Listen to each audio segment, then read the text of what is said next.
안녕하십니까, 경매 타이쿤입니다. 자, 오늘 살펴볼 물건은 경남 김해시 대동면에 소재한 토지인데요. 우리가 경매 절차에서 농지라고 하면 지목을 가지고 얘기를 하는데요. 지목이 전, 다, 가, 수원이 땅들은 농지 지자체 증명이 필요한 농지가 되겠습니다. 지금 이 물건도 보시면 지목이 이렇게 답으로 되어 있기 때문에 이게 농지로 나타나고 있는 거고요. 농지증이 필요한 그런 농지로 지급이 되고 있습니다. 자, 이 물건의 등기부를 보시면 말소 기준 권리는 이 근저당이거든요. 왜냐면 돈과 관련된 권리들 중에서 제일 먼저 설정된 권리이기 때문에 이 근저당이 말소 기준 권리가 되는데요. 따라서 말소 기준 권리 근저당 포함해서 이 이후에 있는 권리들은 납세되면 전부 다 이제 말소가 되는 거죠. 그리고 이 말소 기준 권리보다 먼저 설정된 권리들은 말소되지 않고 납세자가 계속 따고 가야 되는 인수되는 권리가 되겠습니다. 자, 따라서 이 말소 기준 권리보다 먼저 설정된 2008년도에 설정된 이 지상권은 선순위 권리이기 때문에 기본적으로는 이게 인수가 되는 그런 권리가 되는 거죠. 자, 이 물건의 등기부를 한번 열어서 보시겠습니다. 방금 보신 것은 경매 사이트에 나와 있는 등기부 요약본이고요. 그래서 등기부 요약본에는 말 그대로 요약이 되어 있기 때문에 많은 내용이 빠져 있거든요. 그래서 여러분들도 경매 물건들을 보실 때 이런 요약본이 아니라 등기부 원본을 좀 열어서 항상 보시는 게 좋습니다. 자, 을구 한번 보도록 하겠습니다. 을구에 있는 소유권 이해 권리에 관한 사항이 기재가 되기 때문에 근저당권이나 지상권, 전세권, 임차권 등기 이런 권리들이 을구에 기재가 되겠습니다. 자, 보시면 을구 순위번호 8번에 지상권 등기가 되어 있는데요. 2008년 4월 22일 날 설정이 되었습니다.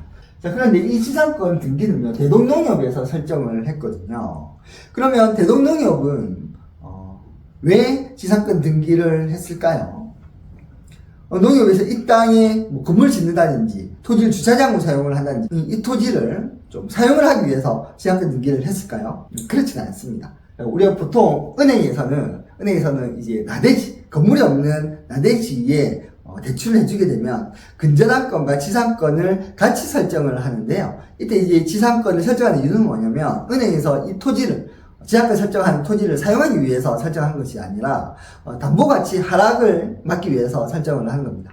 예를 들어서 은행에서 대출을 해주고 근저당권을 설정을 했는데 이후에 그 땅에 어떤 건물이 들어선다든지 불법 시설물이 설치가 된다면 은행에서 돈을 받지 못해서 그 땅을 경매 신청을 했을 때 그 경매 사건에서는 낙찰가가 떨어지지 않겠습니까? 지상의 건물들 때문에.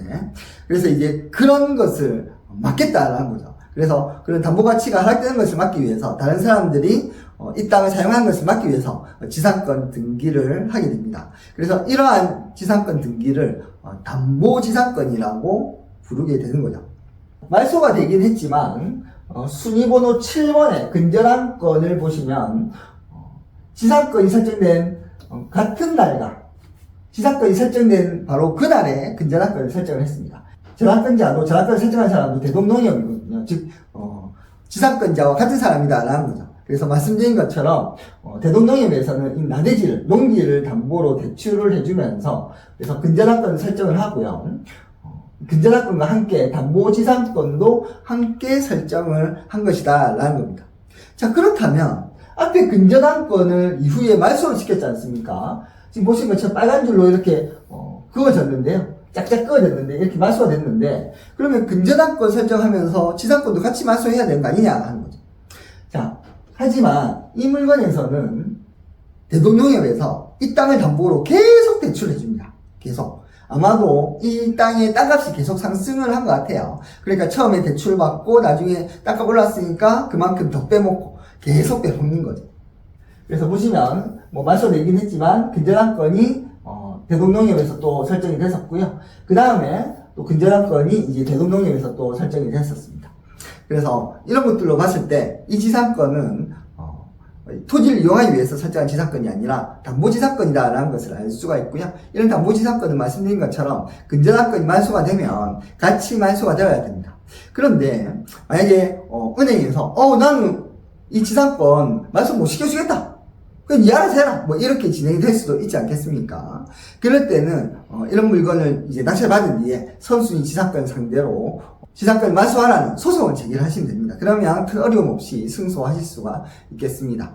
하지만 이 물건에서는 친절하게도 대동농협에서는 그 선순위 지상권은 담보지상권이니 우리가 말소시켜줄게. 낙찰이 되면 말소시켜줄 테니까 걱정하지 말고 입찰해라 라고 해서 말소 동의서가 지상권을 말소시켜주겠다라는 이런 말소 동의서가 제출되어 있습니다. 따라서 아무런 문제가 없는 그런 지상권이 되겠습니다.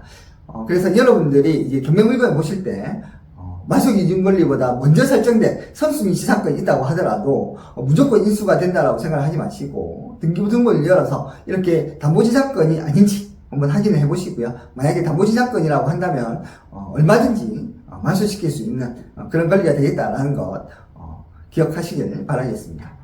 이상 경매 타이쿤이었습니다. 안녕.